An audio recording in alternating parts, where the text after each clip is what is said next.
दोस्तों, अपमान के बदले खौफनाक मौत। अयोध्या में निवस्त्र मिली दलित लड़की के साथ हुई दर्दनाक की कहानी।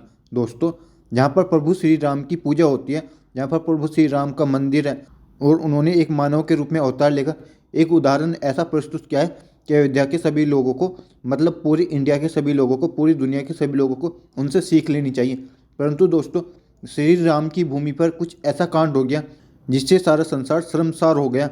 दोस्तों, उत्तर प्रदेश के अयोध्या के कोतवाली क्षेत्र में हुई एक दलित लड़की की हत्या के मामले में पुलिस ने 3 लोगों को गिरफ्तार किया है। 3 आरोपियों की पहचान दिग्विजय सिंह उर्फ दुर्विजय उर्फ बाबा, विजय साहू और हरिराम कोरी के रूप में हुई है। दोस्तों आइए जानते हैं क्या है पूरा मामला, क्यों एक दलित लड़की निवस्त्र मिली, क्यों उसके साथ इतनी गंदी दरिंदगी हुई। दोस्तों, तीनों आरोपी पीड़ित के गांव के ही रहने वाले हैं। आरोपी एक साथ मकान की पेंटिंग का काम करते थे। इनके मुख्य आरोपी बाबा पार्ट टाइम चौकीदारी भी करता था। जानकारी के मुताबिक आरोपी बाबा पीड़िता के घर आता जाता था। ये बात पीड़िता के भाई को पसंद नहीं थी, क्योंकि उसकी छवि पूरे गांव में खराब थी। एक दिन उसने आरोपी को मारपीट के अपने घर से भगा दिया। इसके बाद से ही वो नाराज चल रहा था। वो उनसे बदला लेने के मौके देख रहा था। वारदात वाले दिन पीड़िता कथा सुनकर घर लौट रही थी। उस समय बाबा अपने दोस्तों के साथ एक स्कूल के पास शराब पी रहा था। पीड़िता को देखकर तीनों ने घेर लिया, उसके साथ मारपीट कर जबरदस्ती करने लगे। उसने विरोध किया तो उसकी हत्या करके हाथ पैर बांधकर नाले में फेंक दिया। इसके बाद घटनास्थल से फरार हो गया।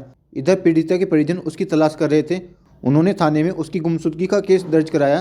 पुलिस ने पीड़िता की तलाश शुरू कर दी। अगले दिन पीड़िता निवस्त्र शव बरामद किया गया। पूरे इलाके में सनसनी फैल गई। दोस्तों, जब पुलिस ने शव को कब्जे में लेकर पोस्टमार्टम के लिए भेज दिया, पोस्टमार्टम रिपोर्ट में पीड़िता के साथ हुई दरिंदगी की कहानी सामने आई। सूत्रों की माने तो पीड़िता की पसलियाँ टूटी हुई थी। उसके शरीर पर 30 से अधिक जख्म के निशान मिले थे। यहाँ तक कि आंखों को भी दरिंदों ने नोच डाला था। रिपोर्ट में पीड़िता के प्राइवेट पार्ट से अत्यधिक रक्तस्राव होना मौत की वजह बताई गई थी। हालांकि पुलिस का कहना है कि बलात्कार नहीं हुआ था। दोस्तों, उधर आरोपियों के परिजनों का कहना है कि वो निर्दोष हैं। पुलिस उन्हें जबरन उठाकर ले गई है। आरोपी हरिराम कोरी की मां ने बताया कि रात को 1 बजे आकर पुलिस उनके बेटे को ले गई। वे लोग उसे दोषी बता रहे हैं, बिना सबूत के दोषी बना दिया। हमें सबूत चाहिए। आरोपी विजय साहू की बहन ने कहा कि उसके भाई को पुलिस रात को ले गई, वो निर्दोष है, हमें सबूत चाहिए। पीड़ित के परिजनों ने पुलिस कार्रवाई पर संतुष्टि जताई है। दोस्तों, मुख्य आरोपी दिग्विजय सिंह की मां ने कहा, हमने उसे 15 साल पहले ही घर से निकाल दिया था।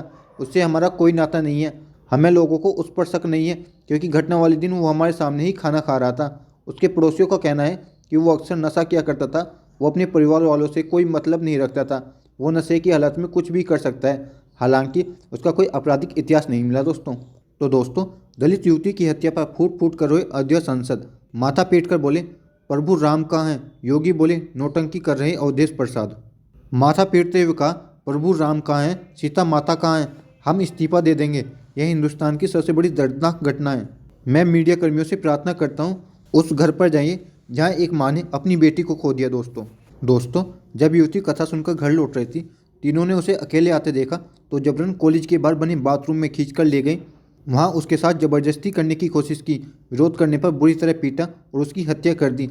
फिर हाथ पैर बांधकर लाश 300 मीटर दूर सूखी नहर में फेंककर फरार हो गए। थोड़ी दूर पर कथा हो रही थी, ऐसे में युवती की आवाज़ दब गई। दोस्तों, लड़की की दोनों आंखों पर चोट थी, जैसे नोचने की कोशिश की गई हो। चेहरे और सिर पर घाव थे। शरीर पर जगह जगह जख्म दिख रहे थे। जिन लोगों ने शव को कपड़े से ढककर उठाया, उनका कहना था कि पैर भी टूटा हुआ था। शव की हालत देखकर लड़की की बड़ी बहन और गांव की 2 महिलाएं भी बेहोश हो गई। दोस्तों, अब आपका क्या कहना है? इन दरिंदों को कौन सी सज़ा होनी चाहिए और किस तरह की सज़ा होनी चाहिए? दोस्तों, कमेंट में ज़रूर बताएं।